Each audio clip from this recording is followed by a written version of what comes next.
August. Thank you so much for joining. I hope you're all doing really, really well. Today I have a very new and exciting, different kind of video.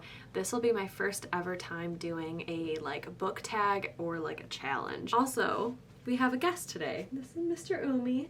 He's just chilling on the back of the couch, hanging out. So give it up for Mr. Umi. Yes, you. Hi. So book tags and book challenges are really popular on booktube, and I'm going to be doing one that came out about a year ago, so I'm a little behind in the times. This book tag specifically has 20 questions, and they're all questions regarding certain books that you have on your bookshelf. I definitely want to take time to introduce you all to the books and tell you a little bit of a summary and about them, so definitely stay tuned if you want maybe some book recommendations as well as just having a little bit of a challenge. I feel like I'm pretty familiar with my bookshelf. We shall see, friends. We're in this journey together. So this is from the challenge, Do I Have That Book Challenge? And I originally found this one over on Pinterest. I'm not sure who the original creator was, but the article I found it from was written by someone named R.M. Archer. So thank you so much for publishing this and making me aware of it. So I will be reading the questions on my phone, setting my phone down over here, looking for the books, and then telling you about the books once I found them. I believe some of the challenges here are timed, see how quickly you can go, but I think for the sake of this being my first one, I would actually like to take the time to tell you about the book. I love it when booktubers stop and pause and tell me what the book is about, and then I usually just immediately add it onto my Goodreads want to read list. It's just a really good way to kind of collect interesting reads, and it's helpful to know what they're about. So, to begin. All right, are we excited? I'm excited. Okay, my first ever book tag challenge. Also, if there are any other book tags or challenges that you're interested in seeing me do or that you highly recommend, I would love to know. I don't know of very many, but I've definitely seen a few on booktube, so the more that you all can share ones that you want to see, I would be very happy to do it. I think it's a super fun way to get to know other booktubers and readers just based on what's actually on their bookshelf, so I'm really excited. Here we go. First question is, do you have a book with tattered edges? And I do. I know that one for sure. White Ghost Girls by Alice Greenway. I absolutely love this book. It's been a long time since I've read it. I think I thrifted this copy in 2015, and I absolutely loved it. It takes place in Vietnam shortly after the Vietnam War, and this white family moves to Vietnam, and it follows these two sisters who are called White Ghost Girls as they live their life, and it just describes this really humid, luscious tropical jungle as they explore, and it deals a lot with family. I just remember there being really exquisite descriptions of this lush environment, and I just thoroughly enjoy books that are really descriptive like that. And it has those really nice torn kind of textured edges, which I personally find really whimsical and magical. I really like them. I think there are quite a few booktubers who don't enjoy them, but this is a really nice thin book. It's such a good summer beach read as well, and it does talk a lot about family and grief. It's not a super incredibly lighthearted story. Remember, the ending just took me by complete surprise, and I was really shocked and heartbroken about it. But yeah, that is White Ghost Girls. Next question is, do you have a book with 3+ people on the cover? And I do. The Virgin Suicides by Jeffrey Eugenides. I know this one because I recently used it in an Instagram Reel video, and I was like, oh, I forgot how beautiful this cover is. And there are 7 people on it. This is a pretty classic book, but if you don't know, it is written from this perspective of a teenage boy who, with his group of friends, they kind of become fascinated and infatuated with this family across the street of all girls, and they live in a really strict household, and they're really not allowed to go out or have boyfriends or do anything outside of the house. They're really cooped up, and it follows just kind of these boys' fascinations and the girls who, you can probably guess by the name, they do end up committing suicide. I remember this book being kind of really quiet, and I love books that have to deal with kind of growing up, being a teenager, just a lot of the difficulties of it, but in such a poetic way. So that is The Virgin Suicides by Jeffrey Eugenides. Question number 3 is, do you have a book based on another fictional story?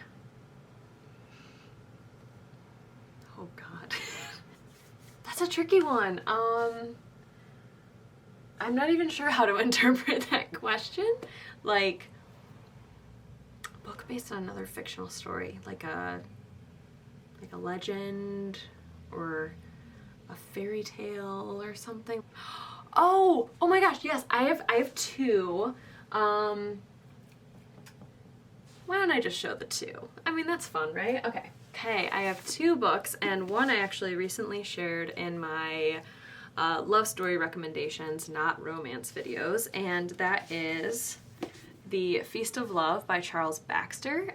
This is actually a Midsummer Night's Dream retelling, but it's told with a lot of different characters in one community as they struggle with love, relationships, grief, parenting, community, just a lot of different stuff. I don't remember it ever being like kind of related to or similar to Midsummer Night's Dream, but it says that on like the description of this book. So I would love to reread it and through that perspective of knowing that it's a retelling of Midsummer Night's Dream. So there's one. The second one I actually did recently take off the book jacket because I really thought it was ugly. I'm so sorry, but that is The Marsh King's Daughter by Karen Dionne. The book cover was like this really shocking kind of like green, lime green color, and every time I would look at my bookcase, my beautiful bookcase, like it would just shoot out, and I really just love this like olive foresty green a lot better. So my apologies, but yeah, this is The Marsh King's Daughter by Karen Dionne. This is an absolutely amazing thriller that follows this young woman who actually grew up completely isolated from the world. She grew up in the Upper Peninsula of Michigan, which is, I have been there, I'm from Michigan. It is truly a terrifying, isolating place. And she grew up without any technology in this small cabin, and she actually didn't know until she was older that her mother was actually kidnapped at a very young age and was enslaved, and she was forced to have this child and was basically held captive in this completely isolated cabin up in the UP. Her father was then imprisoned and was put in jail, and this book follows when he's actually escaped from jail and left messages and he's hunting her down, his own daughter down right now. So each chapter bounces between current modern day character, I think her name is Helena, being hunted by her father, and then the other chapter is her growing up in the UP completely isolated. Both storylines are completely riveting and terrifying, and this was a thriller that I flew through. I really enjoyed it. I thought it was so much fun, as well as it shares just a lot of descriptions of the Upper Peninsula's like wilderness and wildlife, which I personally love books that include like descriptions of flora and fauna, as you could probably tell by White Ghost Girls. So I really love this one. This is called The Marsh King's Daughter after Hans Christian Andersen's story, The Marsh King's Daughter. Duh.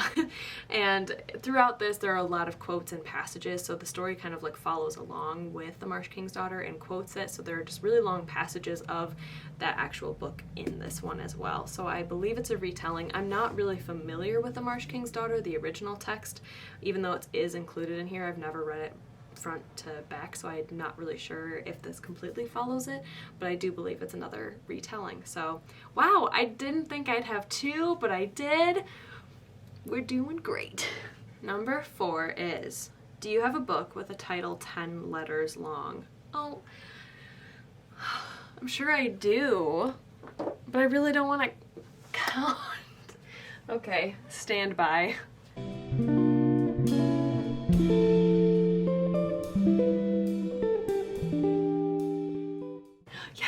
Yes, okay. 10. That took a little bit. This is French Milk by Lucy Knisley. Nicely. Not 100% sure on that one. This is a truly delightful graphic novel, and it actually splices real life photos as well, and these really lovely little cartoons and segments. And basically Lucy wrote this while she was traveling in Paris with her mom. They decided to take a trip, I believe it was right after Lucy graduated from art school, and it just catalogs this one trip, but it's just so divine. She describes the meals they eat and where they walk to and what the weather's like and meeting people, and it's just really cozy and delightful. This is such a good like fall winter read. It's really easy to read, and it just kind of catalogs this trip, which I think a lot of us have done in the past. When you go on vacation, you want to remember it. You've journaled or, you know, try to keep some sort of diary of it so you can keep it fresh, but I just love that it's put into a book format. Yeah, this is a wonderful little book and I highly recommend it. So there's French Milk. Do you have a book with a title that begins and ends with the same letter? Okay, let's just take a peek. Okay, so I had two options, but I decided to go with this one because I haven't chatted with you all about it yet, and that is Elsewhere by Gabrielle Zevin. I loved this book. Okay, so this is a YA book, and I read it when I was middle school, probably. I would absolutely love to reread this book. I'm definitely been in the mood lately to reread some childhood reads because they were books that were so impactful to me as a kid. I still remember so vividly, and they make me emotional when I think about them, but I haven't had the chance to read them. It follows this teenage girl who actually passes away, and when she wakes up, she's on this ship. She then reaches this land where she's greeted by her grandma, but her grandma is now a lot younger, and it's basically not quite heaven. It's this interesting between where you live your whole life, but you start to age backwards until you're a baby, and when you're a baby, you're sent down the river back into the water, and then you're reborn into the world. It is such an interesting concept, and I loved that it was the perspective of a teenage girl. It was just really enchanting and sad, and it just talks a lot about mortality, but through this way that was really easily accessible for young adults. It's been a while since I've read it again. I haven't read it since middle school, but this book is just something that has stuck with me for a long time. Yeah, Elsewhere, so it starts with an E and ends with an E. Okay, do you have a mass market paperback? I do. Oh, I do. And this is such a gorgeous copy. I love it so much.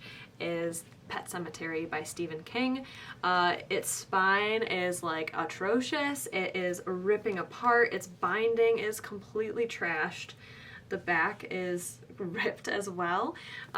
Thankfully, my old roommate actually was getting rid of a bunch of books, and I was able to snag this, and it's one of my favorite Stephen King books, I think. Oh, it smells so good. I'm probably blowing so much bacteria in my face, but dead skin particles. Ooh, yeah. I felt something float on my lip. Oh! Pet Sematary by Stephen King, definitely one of his better known books. If you don't know or haven't seen the movie, this is a story that follows a family who recently moved into a new home, and in the backyard of their home, on their really large property, is this pet cemetery where for generations these neighborhood kids have buried their dead pets in the back.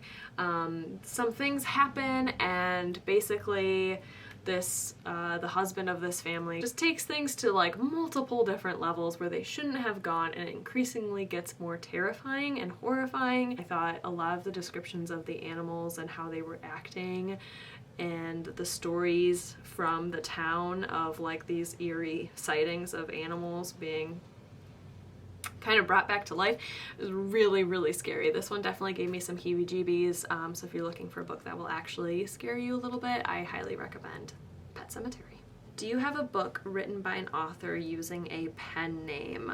How would I know? How would I know it's a pen name unless I say, like, it's a pen name? Unless it's like Lemony Snicket or something, but I do.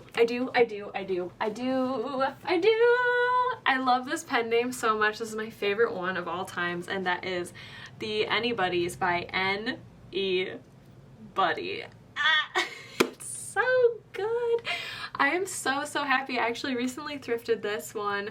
Not thrifted, I bought it used at my local bookstore. I was so happy I found it, and I almost started crying. I was so emotional because this is a book that I read when I was younger. I absolutely loved it, and then I got rid of it very recently. I think only like 5 years ago I decided to part with it, and I didn't regret it until like 5 years later, when all of a sudden I was like, I want to start rereading childhood favorites. Like, there's something so comforting about them. I want to see if they've stood the test of time, and Anybody's by Anybody was definitely on that list, and I was casually like, you know what, I'll look in the YA section of my local indie bookstore, and they had this, and I'm so happy. This book is truly fantastic. If you like YA or even kind of middle grade stories, this is such a good one.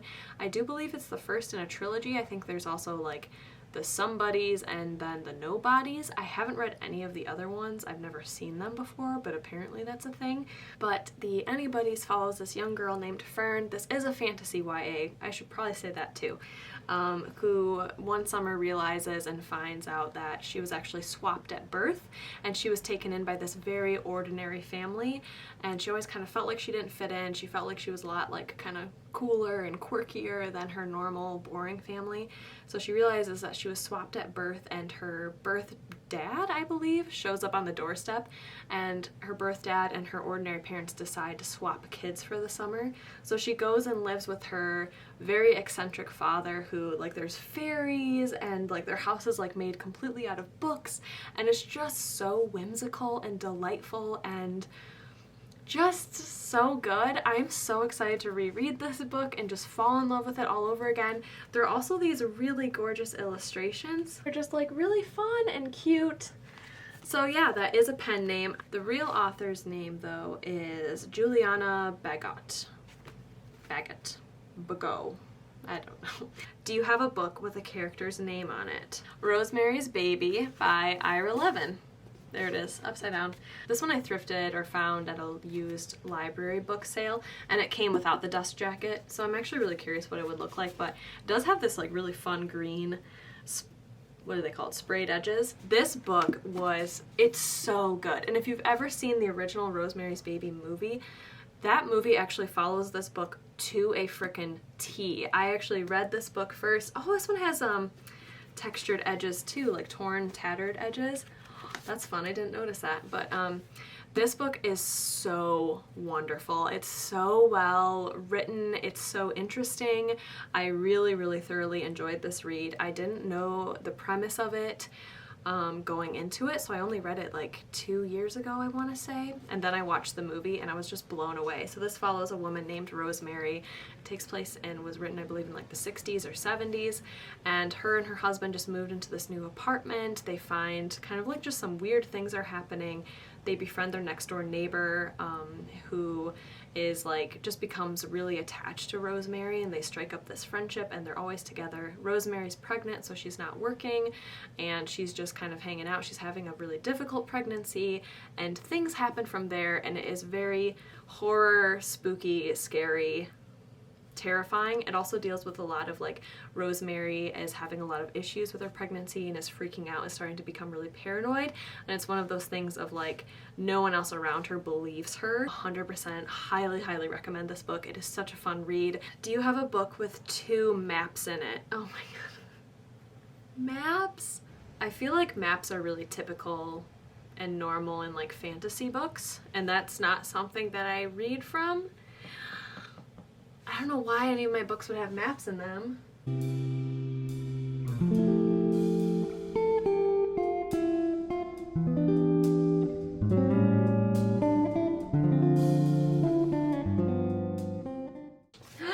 I did it! I found one! Ah! Oh my gosh! Okay, so I have Leaving Mother Lake, A Girlhood at the Edge of the World by Yang Erche Namu and Christine Matthew. This has like 3 maps in it, and it's all the same area, but we have this map, but then inside of that we have this larger map of China, as well as this map of the Lake Lugu region and the Naxi and Mosu territories. I didn't think I would get that one. This is one of my favorite memoirs of all time. It is so incredible, and it's one of those cases of like truth really is so much stranger than fiction. So it follows this woman named Namu who was born in this really isolated, tiny city or town, more like a village. Let's just keep downsizing. This village in the Himalayan mountains, which is actually a matriarchal society. Society is called Moso, and it is a society where the women rule the homes and kind of have like the, it's a matriarchal society. Namu is discovered by this traveling talent agency which is looking to recruit people and singers for this national singing competition in China. So so they travel all the way to this tiny village in the Himalayan mountains. So it does describe a lot of like Namu's growing up and what it's like living in this village, but then she describes being recruited by this national singing competition, and she's sent to, I believe it's Beijing, where there it's just this huge culture shock of the entire world and where it's been in like modern day. I believe she goes there in like the 90s, early 90s.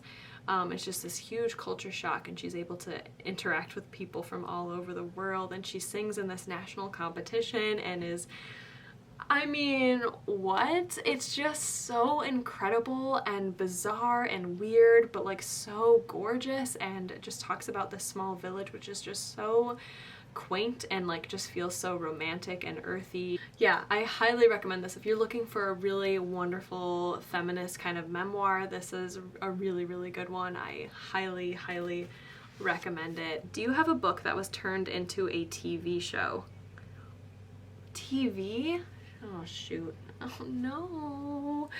Shoot. I don't have any books that were turned into TV shows. I used to, but again, donated it. I donated it, and it was The Leftovers by Tom Perrotta. Question number 11. Do you have a book written by someone who was originally famous for something else? I do. I'm a really big memoir reader, so I love reading memoirs. And yeah, I guess that's helpful because a lot of famous people write memoirs. Desert Flower by Rosemarys Diary. Oh, this is another memoir that is absolutely like truth is stranger than fiction again. So Rosemarys Diary, what made her famous is she is a model. She was actually one of the James Bond girls, and she is a UN ambassador. And she wrote this phenomenal book, and she actually was born as a Somalian nomad, like in the desert. Like lions were actually a real threat to this village, and she at a very young age unfortunately experienced genital mutilation and just went through this horrific experience, and it does detail that in here, so there's quite a lot of trigger warnings. But this book just catalogs her journey from being a Somalian nomad to then traveling and having the opportunity to live in London as a nanny and a maid, and from there she then became a model. She signed with CoverGirl, she became an actress and was a James Bond model, and then she talked about all the work that she does as an ambassador for the UN against genital mutilation for girls. Absolutely wonderful memoir, and I highly recommend it. Her story is absolutely incredible. So yes, there is Rosemarys Diary. Do you have a book with a clock on the cover? This is actually the last book that I finished reading, and it is Einstein's Dreams by Alan Lightman. If you can't tell by the tabs, I absolutely loved this book. I don't want to spoil my February wrap-up, but this so far has been the only book that I have absolutely loved reading, and it follows first, I should say actually that Alan Lightman is a physicist. I didn't know that until like halfway through the book, and it's really quite short. He's a physicist, and this book literally follows just Einstein as he's a younger man working in a patent office in Switzerland, and he's having all of these dreams while he sleeps about time and these different worlds where time moves in a different way. So in some worlds, time moves backwards. In some worlds, people don't have any understanding of the future. Like the future to them just doesn't exist. Every moment they live in is the last moment they have. So all of these worlds are split up into like little vignettes here. There's really no set characters in here. It really is just split up by vignettes of different worlds and times and how physics and time affects and shapes our world so much. It's just so brilliantly done. Page 8, just on page 8, I started tearing up. So if you're looking for an emotional read that talks about time, again, I think I'm realizing a theme here. Mortality. I love books that deal with mortality and make me question and remember my mortality. Just makes me feel alive, you know. Question number 13 is, do you have a poetry book? I do. I actually have several. Let's do one of my favorites from high school, which is a selection of poems by E.E. Cummings. E.E. Cummings is my favorite poet, and I wrote so many papers about E.E. Cummings when I was in high school. Like, he was just my absolute favorite. I have a lot of tabs of my favorite poems in here. His writing style is just so so romantic to me. Also, I thrifted this copy at a used library book sale and somebody left like coffee on it, and I just love it. There's like little rings on here.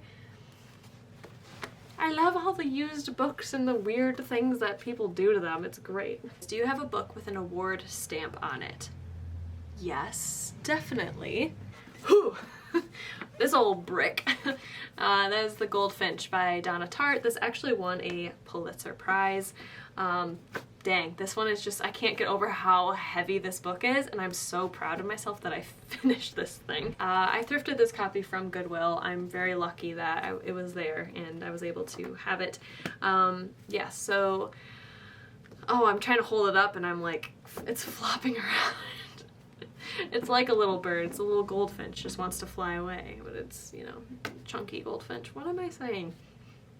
I don't know. This book actually starts out with following this young man named Theo, and his mother has passed away from this really tragic accident, and it follows like his life after that, but it is this giant like half of a pie kind of life, not a slice of life. It's like, here's his life, you follow him. Okay, so the back doesn't really explain the whole premise of this book, which is interesting, but basically something happens. He becomes really entranced with this specific painting, and this painting kind of like follows him throughout his life and determines a lot of his decisions. Like, he is like obsessed and paranoid about this one painting in particular, and it's just this gorgeous, incredibly, I would say almost overly detailed book. I mean, it is, good lord, 770 pages long.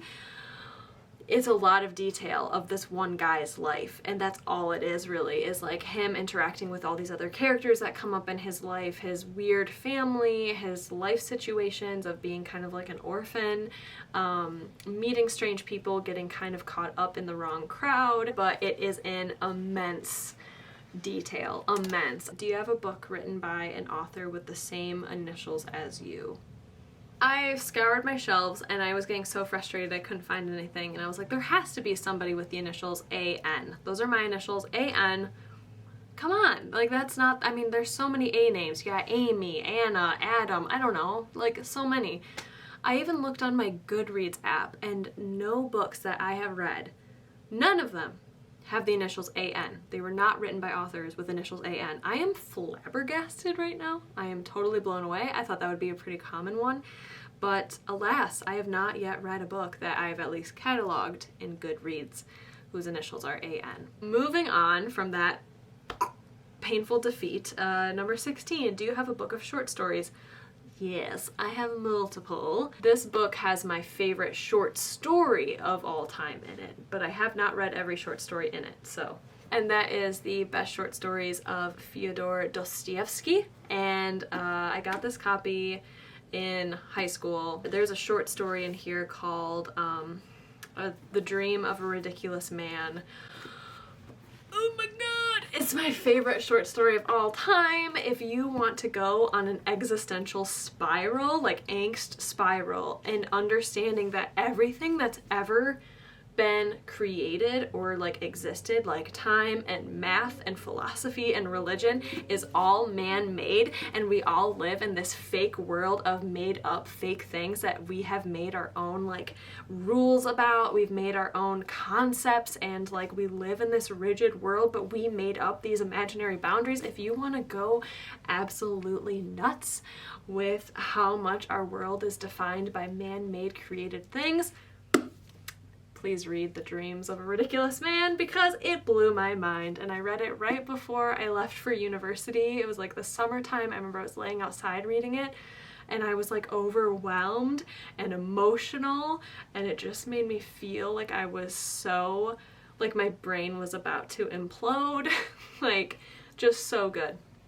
This one and Einstein's Dreams kind of had the same feeling of like, time is an illusion and death is fake and everything's not real.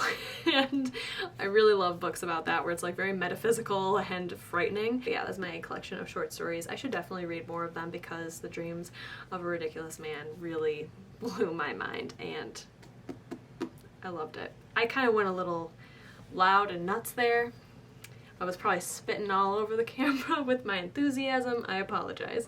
Next is, do you have a book that is between 500 and 510 pages? I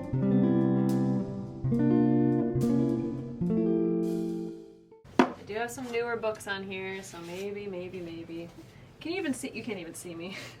Hi, I'm down here. Oh.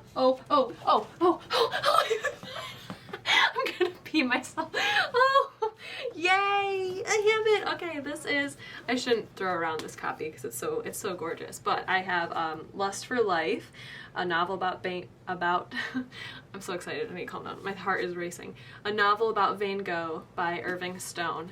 This is my dad's copy. I recently went to his bookcase and just like took so much stuff off of it and was like, hey, can I borrow this? And he let me, and I'm so grateful.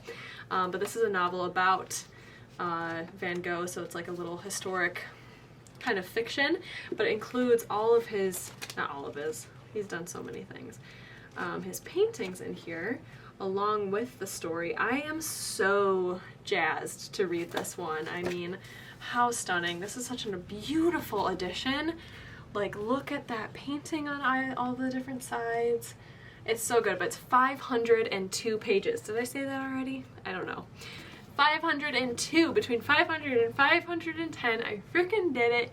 Yeah! Do you have a book that was turned into a movie? So many. I have so many. Which one do I want to pick though? I'm going to pick Orlando by Virginia Woolf because I actually watched this movie pretty recently and I really loved it. It features the incredible, lovely Tilda Swinton. Oh, I love her. It follows this guy, this boy named Orlando, and then like kind of halfway through his life, like, well, basically he doesn't age, and then like kind of halfway through the story or his life, like he just wakes up as a woman and has like all of the sex organs and has just always been a woman, and no one really calls Orlando out for like all of a sudden being a woman. Like, it's just normal and natural and everything, and Orlando starts wearing dresses and conducting themselves as a woman. It's just really interesting and such a fascinating concept, and the movie is really gorgeous, so I highly recommend that one. It's very slow and quiet, but so stunning. Like, so beautiful. So we're on to the last two questions. Number 19, do you have a graphic novel? I do. I actually have the collector set, which is really cool, but this is what it looks like. It's Mouse by Art Spiegelman. There these are. I would love to reread these as well. This first one is called My Father Bleeds History, and then 2 is And Here My Troubles Began. Oh, I haven't opened this in a long time. Oh, it's like water damaged. No! So this is a retelling of the Holocaust in one family story, and the mice are Jews and the cats are Nazis. And it is just such a really deep, really dark, crunchy, graphic novel series. Oh, there's water damage at the bottom. I'm sorry. It's like peeling the pages apart a little bit.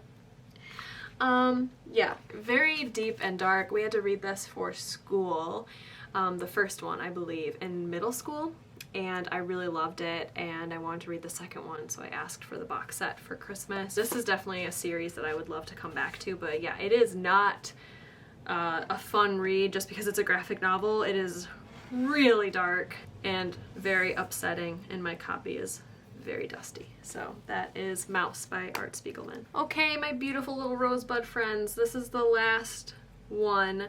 Number 20, do you have a book written by 2 or more authors? I just said one, and it was Leaving Mother Lake, like A Girlhood at the Edge of the World by Yang Namu and Christine Matthew. I'm pretty positive this is my only book that's written by 2 authors. I don't think I'd have any more than that. I'm not sure if this one counts, besides Leaving Mother Lake, but this is The Lamp and the Spine, which is actually a collection of a bunch of different authors. It's various authors. They're all listed here. I would say there's like at least 20 of them, and this was published in 1973, and it used to be a writing essay competition. So there's like poetry, essays, short stories in here. But yeah, it used to be kind of like a really cool literary competition magazine thing. So I guess maybe this counts. There are like 20 authors in here, which is pretty interesting. Otherwise, leaving Mother Lake is the other option. So that is it, friends. That was all 20 questions. That was a tour of some of my favorite reads on my bookshelf. And thank you so much for being here and watching this. I so appreciate it. I would love to hear your thoughts down below if there are any other book tags or challenges you're interested in seeing. Thank you again for being here. Stay cozy, my friends. Bye.